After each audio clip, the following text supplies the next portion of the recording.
Friends చూస్తే దాని తర్వాత వచ్చి ఈ బ్యాచ్ అయితే చూద్దాము. ఈ బ్యాచ్లో కూడా అన్ని పుటేన్లు అండి, ఎర్ర పుటేన్లు ఇవంతా కూడా ఒక సంవత్సరం లోపల పిల్లలు ఉంటాయి. 1 year ఏజ్ గ్రూప్ లోపల అయితే ఉన్నాయి. ఏం చెప్తారు, ఏమి ఉన్నాయా లేదా అమ్మేశారు అనేది మనం కనుక్కుందాము. మరి పీలేరనా? పీలేరు సొంత టౌనే.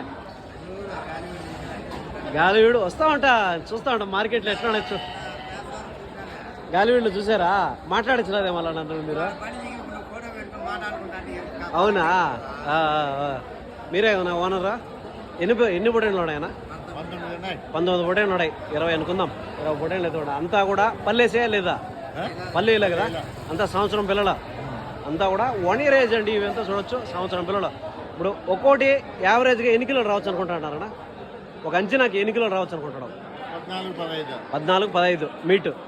ఫ్రెండ్స్ చూస్తే 14-15 మీట్ పర్పస్ అయితే చెప్తున్నానండి. ఒక్కొక్క పిల్ల కూడా అంత సంవత్సరం లోపల పిల్లలండి.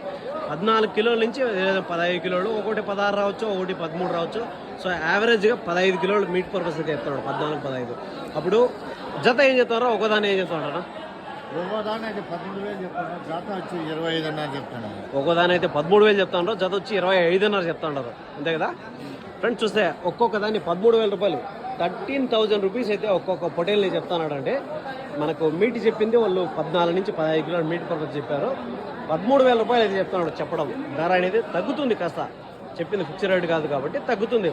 జత వచ్చేసరికి 25,500 అయితే జత మీద చెప్తున్నాడు. 25,500 రూపీస్ అయితే జత మీద చెప్తున్నాడు. చూడొచ్చు పిల్లలన్నీ కూడా ఒకసారి నీట్గా ఉంది. 13,000 చిల్లర అయితే ఒక్కొక్క దాన్ని చెప్తున్నాడు. 15 కిలోల మీట్ అయితే చెప్తున్నాడు. జత వచ్చేసరికి 25,500, 25,500 పర్ పెయిర్. 25,500 రూపాయలు అనమాట. ఒకటి వచ్చేసరికి 13,000 రూపాయలు చెప్తున్నాడు. సో నీట్గా అర్థమవుతుంది అనుకుంటున్నాను ఫ్రెండ్స్. మీకైతే క్లియర్గా చెప్తానని అనుకుంటున్నాను. ఎందుకంటే మీకు ఒక్కదాన్ని రేట్ ఎంత, రెండేట్ల రేట్ ఎంత అనేది విడదీసి చెప్పినప్పుడు ఇంకా నీట్గా మీకు అర్థమైపోతుంది అనుకుంటున్నాను. సో చెప్పడం అనేది ఆ రేటు ఉంది, కాస్త తగ్గింపు అనేది ఖచ్చితంగా ఉంటుంది అనమాట. అడ్రస్ వచ్చేసరికి Sundupalli, Annamayya district. Every Wednesday 5 AM marketing అయితే ఉంటుంది అనమాట. ఎవరైనా ఇంట్రెస్ట్గా ఉండేళ్ళు నియర్ 50 కిలోమీటర్ లోపల సరౌండింగ్లో ఉండే వచ్చి విజిట్ చేసుకోవచ్చు అనమాట. సో దూరం నుంచి వచ్చే వాళ్ళు అనేది కూడా చూసుకోండి. పెద్ద మార్కెట్ కాదు కాబట్టి కాస్త చూసుకొని మీరు ఇన్ఫర్మేషన్ కనుక్కొని వచ్చి చూసుకుంటే బాగుంటుంది అనుకుంటున్నాను. సో దాని తర్వాత ఇంకో బ్యాచ్ అయితే చూద్దాం.